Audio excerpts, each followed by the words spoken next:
back to We're All Fine, the podcast that provides unsolicited advice from totally unqualified people. Today we have an extra unqualified person. So, as ever, I'm Holly. I'm Carly. And our special guest today is Tara.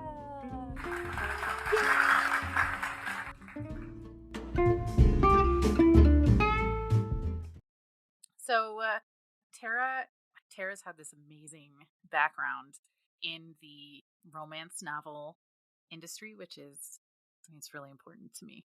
I binge.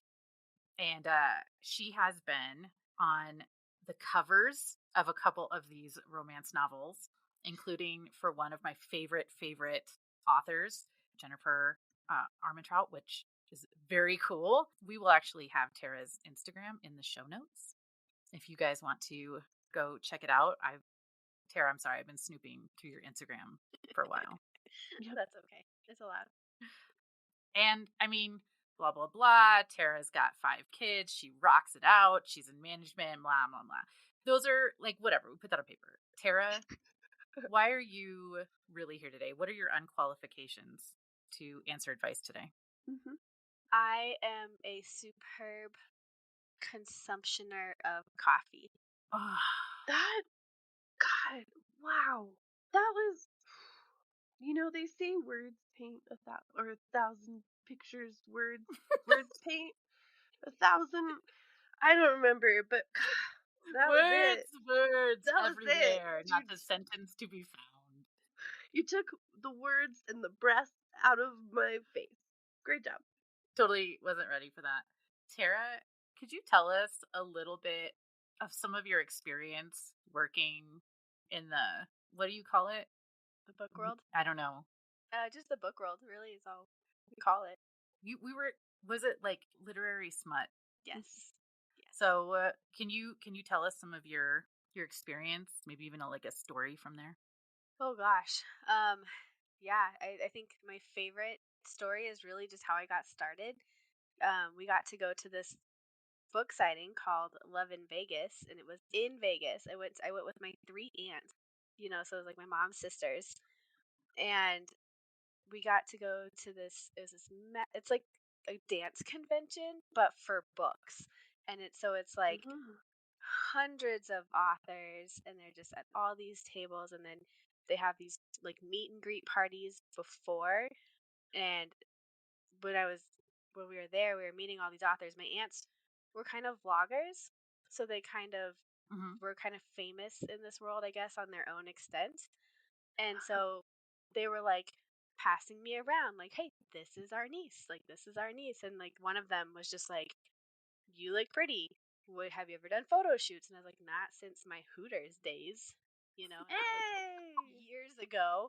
And I was like, and so they were like, "Let's take some pictures. Would you be interested in being an assistant? You're really good at computers," having like the IT degree. And so which is kind of how I got started. And it was so lovely just to mingle with some very pretty people. That sounds so fun. I don't know. That sounds like the best day ever. Like going with aunts, and then all of a sudden everybody's just like, "Wow, you're really gorgeous," and we all really enjoy like smutting things. And do you want to hang out? Like, how open of an environment? That's super cool. And I feel like that's a portion of like my 12-year-old modeling dream, that I was just going to be walking through the mall and somebody was going to be like, "Young lady, you're beautiful.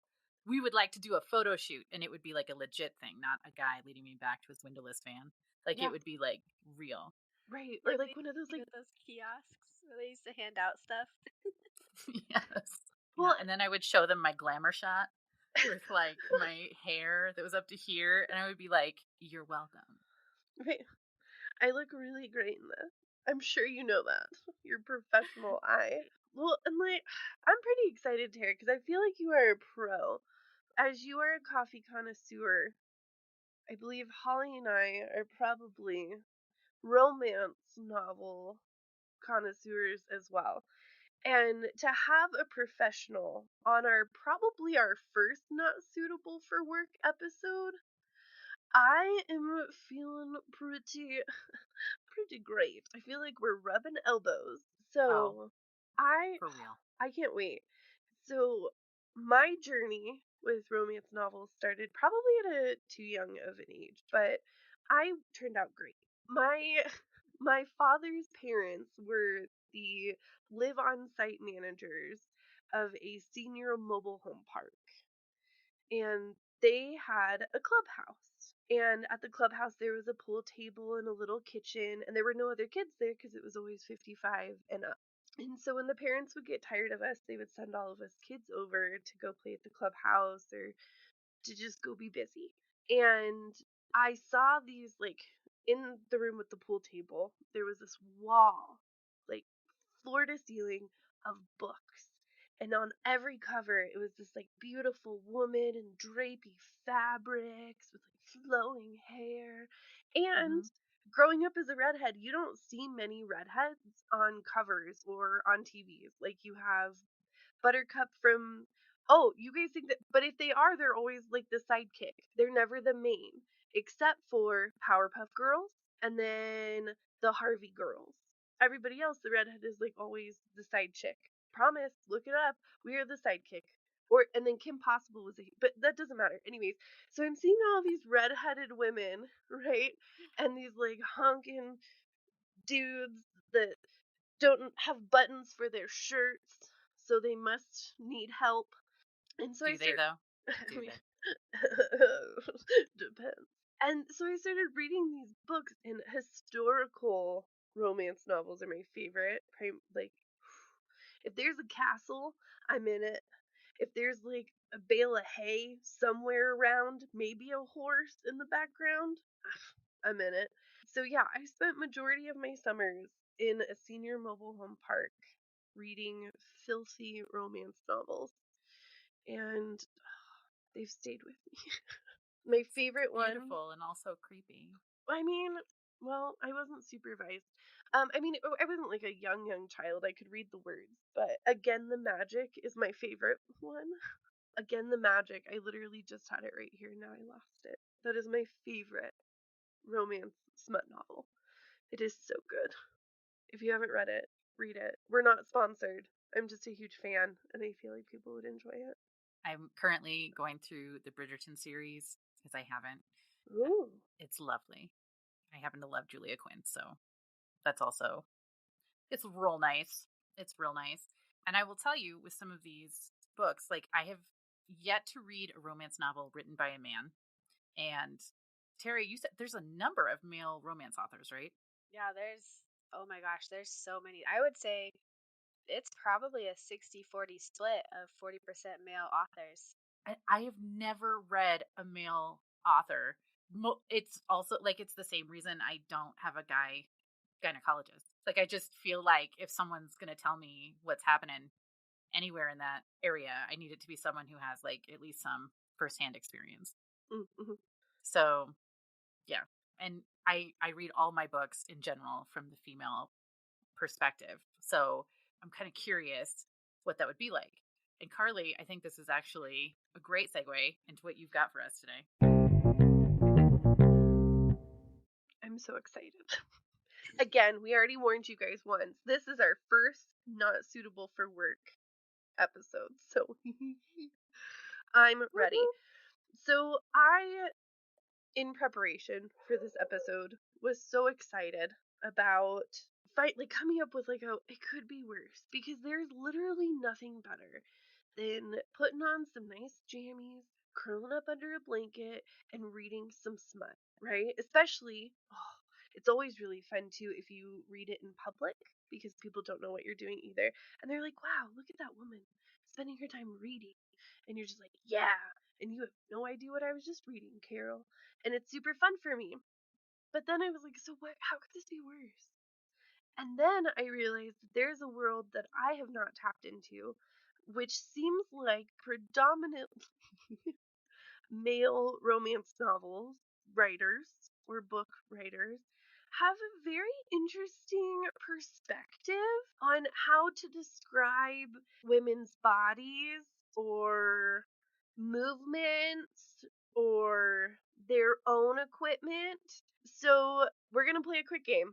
And I want you guys to tell me if you think this was written by a male writer or a female writer. And some of these, unfortunately, you will be surprised of because then I also found that some women don't have much in common with me when it comes to like how we see our body parts or how we would describe them. Are you ready? I'm ready. Tara, Okay. are you ready? I'm so ready. This one's an easy one. I think you'll get it. I think you will get it. Her face and vagina are competing for my attention. So I glance down at the billiard rack of my penis and testicles. Billiard rat. Oh, yeah. Oh, yeah. That's got to be written by a man because no woman knows that her face or her vagina are ever in competition. If you're at that point in the process, your face has lost the race. Right. It's lost. It's no longer in the race. Right. So this was written by a fella by a fella. I'm sorry. I'm still stuck on the billiard rack. The The billiard billiard rack. rack of my That's penis and testicles. I like how that's he inc- made sure you knew it was both. that's just that's optimistic is what that is. A little self-indulgent.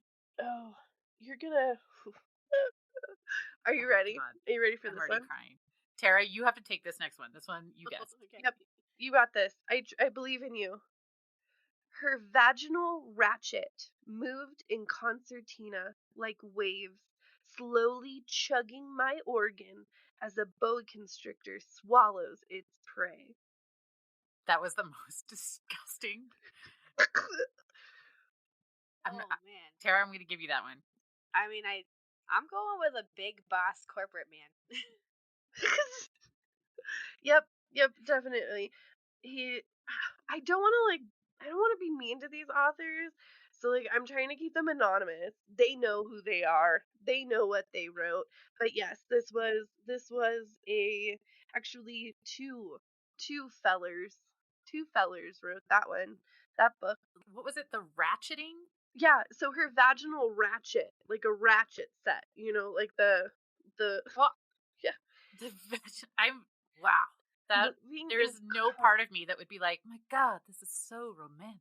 Like I don't you should see my pulley system later. Like absolutely ridiculous. Like moving in concertina. Like I didn't realize that my Gina could do that, but frankly, I'm proud of her if she can. Also having to Google that. Yeah, right. Like it says it like when you were in high school and you or in college and you had to write like a 50,000 word essay or whatever, and so you just started looking up like synonyms for words that seemed bigger so you could like or like word count, Yep. instead of good it was wonderfulness, the extraordinary, amazing, like when you just every letter counted. That's what these feel like. I just want to read a couple more of these, and we don't even have to Oh, guess if please. it's a man or a woman, but like I'm it loving could this. be worse because we've all probably gotten a dirty text from our partner, spouse, ex fuck boy, booty call that was like super romantic, like come sit on my face or something like that, right? But this could be. Do we need to really discuss like Oh, where I'm we sorry. stand in romance because that's also I I'm think so sorry. I forgot. So I don't feel like I'm good at sarcasm anyways. I try and people are like, "What?" And then when I'm being super sarcastic, people or when I'm not being sarcastic, people are like, "Okay, Carly, laying it on thick." oh, okay, so that was not a romantic No, text. no, that was Okay. not. All right. But I do think it's fitting that I have like my Phoebe sexy voice today, which is harder to have. I just sound angrier or more accepting of nonsense. I don't know. But I'm going to read a couple more for you guys, okay? Are you ready? Yes.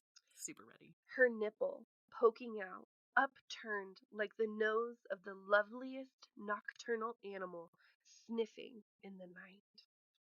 Okay, I'm actually going to say a woman on that one, but I'm real concerned why her nipples are sniffing anything. Are you calling me like are my boobies like raccoons? Because raccoons use their hand. So like am I a I possum? don't They're probably more possum shaped. I breastfed and didn't like work on like trying to like lift ever again because I was like, well, this is what they look like now. it's it's upturned like a nocturnal animal, which also there's just a lot to really break down there. And then and her boobs are sniffing things. That feels like something you have to go to the doctor for. I mean, yeah. I Oh didn't know that God. my boobs were so talented. There's some more stuff that you guys probably didn't know. Here's another one. So normally we measure boobies in like cups, right? Mhm. Not this author. Are you ready? Her nut brown breasts that wouldn't support a toothbrush against his smooth ebony chest she could feel herself through his body. His hands were on her haunches that could support a whole array of toothbrushes, pulling her hips against his to let her know how much he wanted her. He really works in the dental field for his day job. That holds toothbrushes? Yeah, it literally Okay. that On a wouldn't support a toothbrush. on a personal note, I mean, I have done the Molly Ringwald thing from Breakfast Club of like, look, I can put lipstick on with my cleavage. I've done that, and I feel like there's a lot of women. Tara's looking at me like I'm not that woman, but like I, like I get that, right? There have been times out of pure necessity I've had to balance things on my chest because my hands are like, I mean, I'm like carrying stuff, and then I gotta like balance it. So I get that. Never in my entire life have I tried to balance a toothbrush on my breast. And I'm still trying to figure out, Yeah, do they is mean? that a Do like they a mean? form of measure? I think. So, I think. I Tara, I don't know. have Listen, you're to. in the industry. Yeah. What is the Oh like yeah, professional. No, I didn't know if that's like no, in the book world if everything's just measured by like dental tools. Oh, that's true. We're outsiders. Fill us in. no, it's not. Mm-mm, Oh, okay. Oh, okay. mm-mm. Well, good to know. Cause I just bought a pack of toothbrushes, and if I need to, like, is it supporting like holding it under, or is it like you lay them on top? Oh, that's Like, got to be under. is it like it could support like a toothbrush, or it could support a toothbrush? The audience can't see me right now. Oh. I'm currently trying to figure out, That's basically a giving really good myself like a question. I don't mini know. pen. I You don't know know. what? I'm going to put my hands on my haunches and think about it as I try and break down. That's a really Hmm. good idea. Well, and I'm sure our haunches could support a couple toothbrushes, just like this I know my fine haunches lady. could for sure. So here's just a very short one. She was small breasted, intelligent, and capable. Is that is that That's it. like the That was the your description. introduction on a resume? I am small-breasted, intelligent, and capable. I'm a good people person. I'm a good team player. Yeah, that is how a woman was described. Another one that I thought was really, really fun. The way my nipples stood erect, every follicle on my arms and legs becoming tiny clitorises. That is a god awful visual.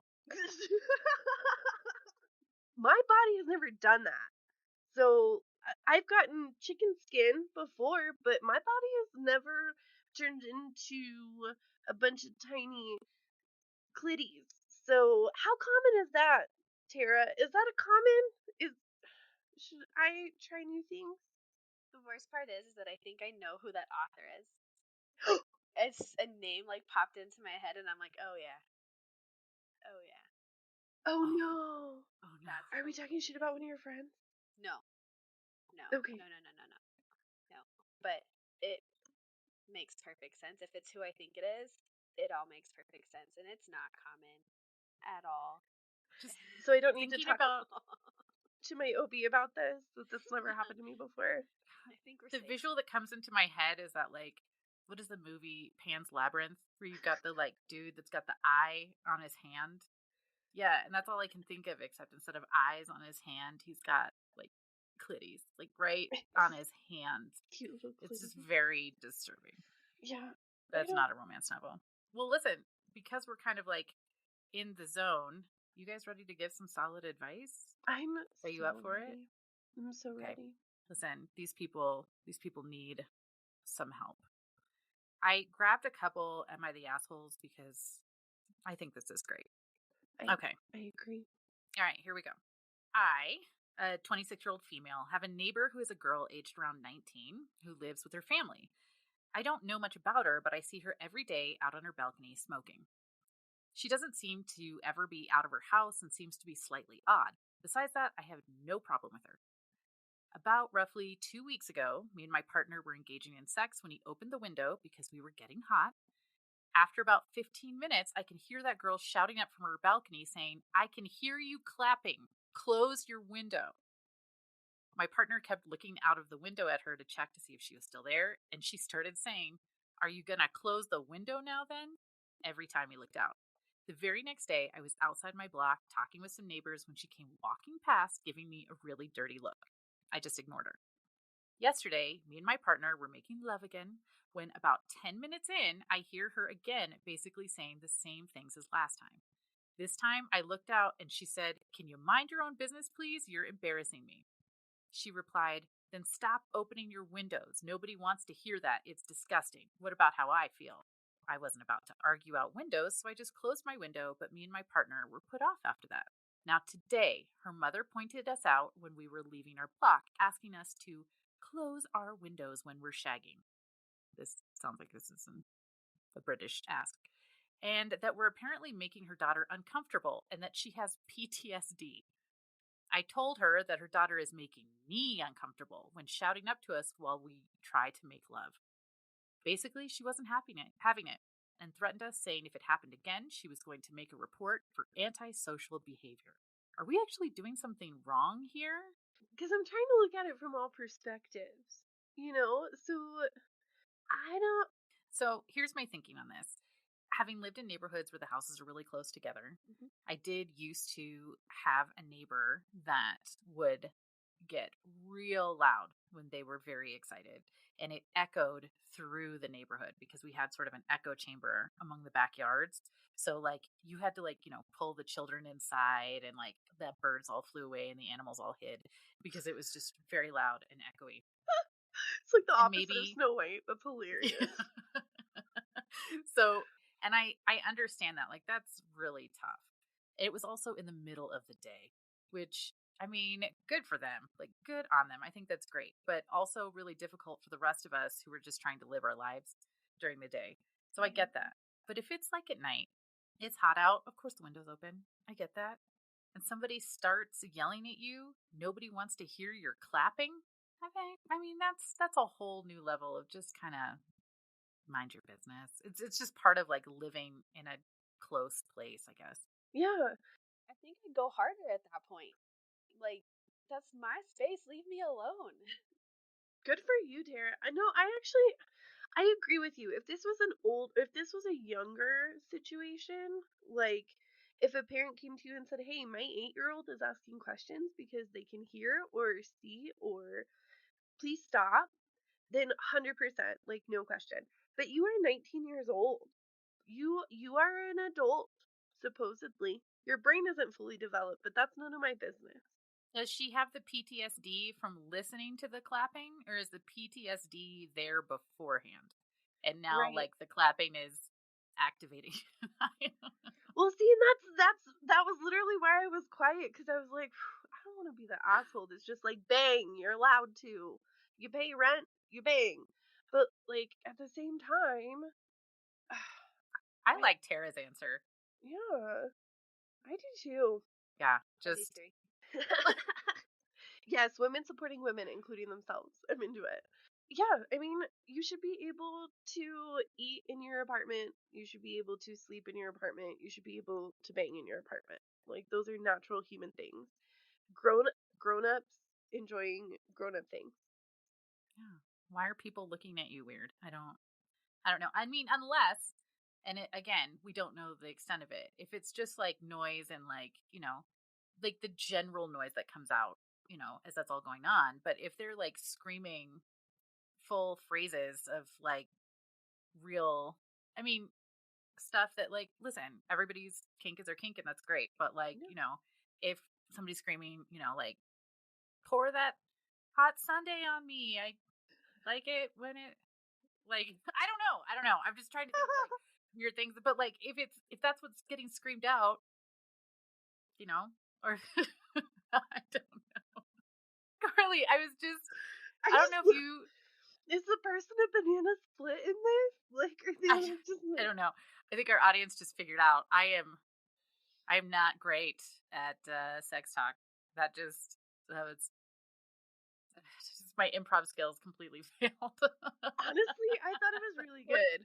If it makes you feel any better, one time I was like situationshipy with someone and they were super into sexting and I'm not like I can only type out so much. So it got to the point where I started looking up Google, like I would be like sexting examples, and then I would just take that and like write it down, like just copied and pasted because every once in a while it's hard to get creative. It's hard. And when words like, "Ooh, you just gotta come wait to see what I can do," stops working, and they're like, "Oh yeah, tell me." Oh fuck. I don't know. Okay. I don't know. I'll give an average performance. Why don't you tell him that you're holding a toothbrush with your breast, and very soon Yeah. every hair on your body is going to turn into a tiny clitoris? Right. Right. That's And yeah, looking through all of those things, there was another one where a guy was like, "I like her boobs smile," and I was like, "Oh, if I would have known that." If a guy was like, "Ooh, tell me what your boobies look like," well, they smile. What is it? What do you do with that? Like they look like the upturned nose of a nocturnal animal. Come get it. Like I don't know. There's a part of me that enjoyed it way too much. So I. So I've never sexted before. I you should know. try it. Well, I'm really tempted to send something to Chad about the the nipples being the nose of a nocturnal animal. I don't know why, but like if I'm gonna start this, I just really want to start it off on the right foot, and that feels like the way to go. Yeah, I think so. I can totally see you like reading as you're reading your books, like taking a highlighter and highlighting the lines that really stand out and being like, "Oh, scheduled message, sending." Oh my god, that's fantastic! Yep. Yes. Oh, see, that's the spice that needs to go. I can schedule messages out in advance while I'm reading my romance novels. I Mm, like that. I do. That's utilizing my time well. Right, but here's the thing. What if Friday Carly or Holly or Tara that's reading the book isn't that's all spicy and ready, just spicy lady, and then you send it for like Monday or Tuesday morning, and you're just not that person anymore. What do you do there? Then it's the Well, build up funny. to Friday when you're reading the book again. Oh. Oh, see, this is why you're a professional. Well, it's Carly, you didn't even realize what an amazing segue you just gave me into our next Am I the Asshole question. You're amazing. This is Am I the Asshole for expecting sex from my girlfriend? Yes. Absolutely. Yeah. Oh, I'm sorry. There's more. Yeah. Oh, wait. Okay. It says title sounds bad, but hear me out. Okay. We've been in a relationship. My girlfriend and I have been in a relationship for 2 years after our anniversary a few weeks ago. And this is more of a series of events than a one time thing. About 3 to 4 months ago, my girlfriend and I had a talk, and she told me that she wanted to be more spontaneous. I agreed. So since then, I started putting in my best efforts to do so. For our situation, it's a little bit harder because we can only do sexy stuff on the weekend. After that conversation, despite my attempts to be more spontaneous, the amount of sexual activity that we have has been on a steady decline. Whenever I try and be spontaneous like she wanted and initiate something when we are watching a show or getting ready for bed, which is what she told me to do originally when we first discussed it, she has shut me down about 95% of the time, which has been discouraging, but I understand because she's a human being and deserves the right to say no. The only issue I've had is that I find this to be hypocritical of what she originally wanted and that the excuses are generally crappy examples, like, I don't want to get dirty, or I'm just not feeling it, etc., which only bothers me because she recycles the same few excuses every week. Now, listen, I'm an 18-year-old guy, I have sexual needs, and I won't deny that I'm a horny SOB half the time. But either way, this decline in sexual activity started to get to me after a month or two of these failed attempts. The main thing that got to me was that half the time she would hype up all the sex we would have in the upcoming weekend, and then we wouldn't even kiss at all or do anything remotely sexual, which added to the buildup of sexual frustration. Fast forward to our anniversary. We went on a 3-hour road trip to a beach, nice romantic place, and the entire month before, my girlfriend was hyping up all the acts we were going to do. Long story short, we had sex once over the 2 nights we stayed, and not at all on our anniversary night. When she hit me with the, I just want to go to bed, I let out a short sigh and turned off my lamp. She then proceeded to chew me out and say, I hope you know if you did that to any other girl, they'd hate you. The bottom line, which I told her, is that I'm a human being and I can't control my initial reaction, but that after the fact, I completely understand and want what's best for her. I tried to explain my point of view and covered everything in this post, as well as we've talked about this issue before. She just doesn't get my point of view, I guess. Anyway, am I the asshole? Yes. And here's why. If your partner says, like, I want more spontaneity, I want more of this stuff, and every time you're trying to spontaneously come on to her and it's not the right mood, there needs to be more in the relationship. And if you're doing all of these fun, cute, flirty things and doing vacations just so that you can get some, that's not going to turn anybody on. So you actually are the asshole, because her body and her physicality and her sexuality is not currency. So it is something to be shared. You actually are the asshole. Now, is it okay that she's like, well, if you said that to any other girl, they would hate you? No, because that's not okay communication. However, you can't treat your girlfriend like a sex toy. So you are the asshole, as far as I'm concerned. I would also say, I think when it comes to communication, and keep in mind, this is a generalized statement. Okay. So I'm going to say women, but I don't mean all women. I just mean most women. We don't even understand ourselves. So you can't expect us to like go, I want spontaneity, and then not change our mind later, because it is inevitable. Mhm. The number of times I'm like, oh, I love this food. And then the next day I'm like, ugh, I don't like that food. Why is that? I don't know. I, it, I assume it's a lot of the womanness. At least that's what I blame it on. Um, so that's not a big shock. But I think that there's some other things to look at here. If her sexual interest has declined that much, and that's what he's hearing, then that could be a sign of maybe depression, health issues. Like there's something else going on. We tend to be, we tend to be more mentally stimulated in when we're, getting to do that thing. And if our brain is being occupied with depression, anxiety, all those other things, what's going on in her job, what's going on with her family, then it's really hard to bypass that. It's not impossible, but it can be hard to bypass that to all of a sudden be like in the mood. And yeah, she's probably using the same excuses all the time because it's probably the truth all the time. Like these are not wild. Yes. Well, that was my other thing. They're not excuses, they are reasons. Like, for your partner saying, I don't want to because of this, and you're like, oh, it's just an excuse. Sex isn't homework.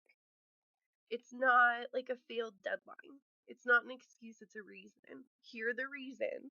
Don't push it off. Like, I don't know. I'm gonna be really open for a minute. My husband is such a good man, and he is the type of dude that would rather, like, get a cup of coffee and snuggle on the couch and talk about things and watch a movie, or, like, play a board game. And I love it so much. But then it also makes me feel like a sex monster, because I'm like, are we gonna bang? Like, yes. Oh gosh, you're so intellectually stimulating. Let's do this. You know? Whereas, like, he respects my body and he respects our time, and he's all about before care and after care. So every once in a while I can relate to that, like, douchebaggy mentality that's just like, I just want to get it in. You're still the asshole, dude. Carly, I just had like an entire window of what it's like to be in a relationship with you. Like I Oh my god. just I'm a monster. that's I'm oh a my god. monster. when all of my friends, when we all sit around tables and they're like, oh my god, my husband, he just wants it like 5 times a week. I just I just want to have a conversation. I'm like, oh, it's terrible. Like, I'm a monster. But I will say that I'm very happy and I am very fulfilled and he is great at what he does and we are solid. But I can be a douchebag just like everybody else every once in a while. Like, oh, okay, does your head hurt? But yeah, their head hurts. So like calm the fuck down. Don't be an asshole. And hold your partner and snuggle and watch like a true crime episode of something. Like why? Why is it the number one thing? I don't know. Well, That's who I am. What about you guys? I kind of feel like he's getting, in sales, they teach you for 10 no's, you get one yes, And so I kind of feel like he's got a winning streak going. She said no 10 times and he gets one yes. I feel like he's on a positive note. I like That is very glass half full of you. I that. really like that. See, it's all in the reframing. Yeah. Tara, you're so good. Oh, thanks. Yeah, I like how And you you're so polite, Tara. I see you, for those of you guys who can't see it, she's so sweet. Carly and I just keep talking over each other, and Tara is just like waiting. She's being so nice because she just doesn't want to interrupt. You just jump in there, friend. You My just jump face in. You're is like, so no, don't, no. no, just you just because we'll just keep on going. It's true. Beautiful. Yeah, you're God, you're so sweet. So yes, Yeah, yes, the asshole. I think he's Yeah. the asshole. All right, okay. Well, I've got one more. This one is my favorite. That's why I saved it. Because it's a nice callback to our billiard rack. Okay, here we go. Am I the asshole for being upset that my wife discussed our sex life with her sisters, mom, and friends for years without my knowledge, even though she only said positive things? Her sisters have always had an unusual nickname for me. I could never figure out where it came from, and when I asked them, they would always claim it was a silly nickname they happened to think of and it had no real meaning. Their explanation never made any sense to me, but they can be kind of quirky like that, so I never gave it too much thought. In general, there has been a lot of innuendo directed at me over the years by both her sisters, friends, and even on occasion her mother. A lot of it seemed strange when it was said, but did not come across as innuendo at the time. But now I realize how we were having a laugh at inside jokes they were making based on comments my wife has made to them over the years since we started dating about my size and our sex life. In the past, I always assumed they had an unusual sense of humor because most of what they said never made any sense in the context of where we were, what we were doing, but meant no harm. I don't know if I would have figured it out if my wife had not left her messenger up so that when I went to use her computer, I saw a conversation they were having about the sex we had the previous night. When I called my wife on it, she initially tried to play it off as a one time thing, but I knew based on some of the details of the message that there was no way they would know so much unless she had been sharing with them consistently. She finally came around to admitting that she discusses our sex life with these people, but she denied there was anything wrong with it because she only ever says positive things about me, and all of her friends and sisters are jealous because of what she has told them, as evidenced, she claims, by the jokes I hear, which relate to their conversations. She also told me that this is normal, and she assumed I knew this is how most women are, which I don't believe. I am really upset over this because now that I know these people know intimate details about me, I can't imagine how I can be around them without constantly thinking about it and being embarrassed. I told her I think at least she owes me an apology, but she said I'm making too much of this and am being an asshole by blowing it out of proportion and for snooping on her computer, even though I asked her if I could use it first, and when it opened, it was already on Messenger screen with the conversation open. Am I the asshole? Okay, tell us more, Tara. Like, okay, first of all, if a messenger is open, I don't care whose it is, I'm gonna read it. That's just Mm-hmm. my human nature. Like, no, it's gonna be read. And I don't want my mom to know my sex life. Like, no. And details? Like, because you hear those weird stories of like moms and sisters like stealing husbands away. Like, why would you tell anyone that? Like, no. It's true. Mm-mm. Ugh. Well, No, no, no, no. I'm conflicted on this one because I'm a talker. I I'm am too. always a talker. And I, oh my God, if Chad knew some of the stuff that I had just told other people. Um, Now, not, I don't know, like I never shared it with my mom because that was just a little, for me, that was a little much. I would never talk to like his parents about it. But I've definitely shared things with my friends as we're all, having some rosé and just, you just start going off and I get into a zone, and if people are paying attention, the details just get way more intense, and that's my fault. Um, but if the things that they're knowing about this guy is that he's well proportioned and the sex is amazing, I mean, I I'm sorry. Like I don't know. I don't know. I guess what I don't like about it is all of the inside jokes that he was like made. He was the butt of a joke for a really long time and had no idea. And then on his own was able to put pieces together and then his concerns were downplayed. That's the problem I have. I think as women we should be, and men, I think all sexual beings should not feel shame in doing one of the most natural things in the world. And whether you use toys, tools, whatever you've got, I think we should talk about it. There's a lot of dangerous things can happen when we keep conversations and topics in the dark. So if we keep sex and healthy sex out in the open and we communicate that openly, even if it's funny, like, oh yeah, we broke a lamp, or he pulled a hammy, that's okay. Or like, even if it was like, yeah, no, it was like 2 pumps, we were done, ha ha ha. Like, we can talk about all of these things because by talking about it, there's less taboo.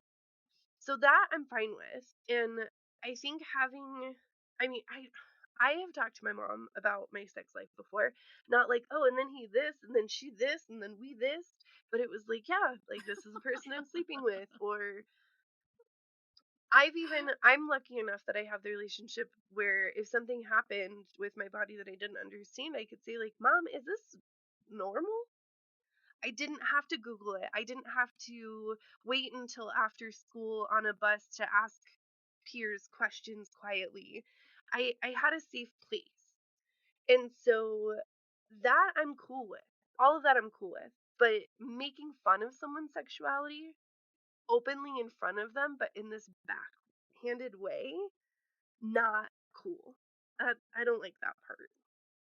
Well, and that's what I wonder is like if because it didn't say what the nickname was that they had for him, but if, his nickname is like I don't know. Little Like guy. no. What? It sounded like you mean ironically? Yeah, something like that's the thing is like if the nickname was like little guy or like big man or like That's what I'm saying. Like if it's yeah, like if it's I don't like it. Goliath and like that's what they just call him regularly.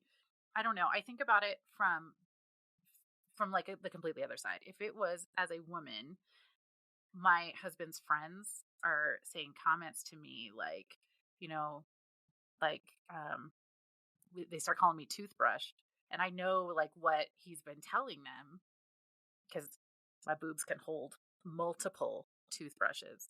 I would probably feel very uncomfortable, even if it was supposed to be Mhm, complimentary.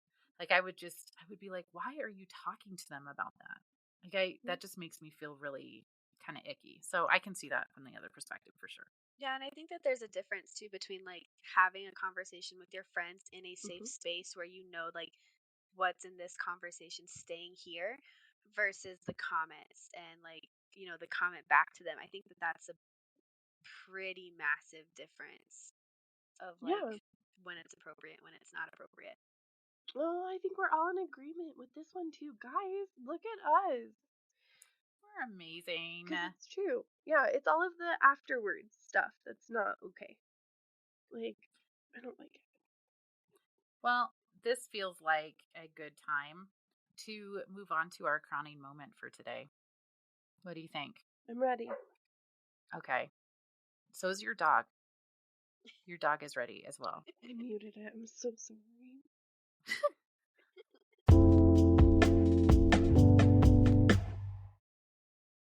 All right, ready? Okay, so our crowning moment for today. Open your heart and drink in this glorious day. That's it. Open your heart, drink in this glorious day. Where it's snowing horribly outside. Um, the reason that I picked that is because with all of the stuff that we have just heard, you know what? Still gotta, I don't know. I don't know. I think I just saw the open your heart and it made me think of other things. And I was like, glorious day. And I don't know. I was really going to give you guys a good reason for this. And I choked. I like it. Like the whole like overflowing cups and things have that's been used as symbolism for years. Okay. So open your heart and overflowing cups of joy. Hmm. So basically, have good sex with good people. Hooray!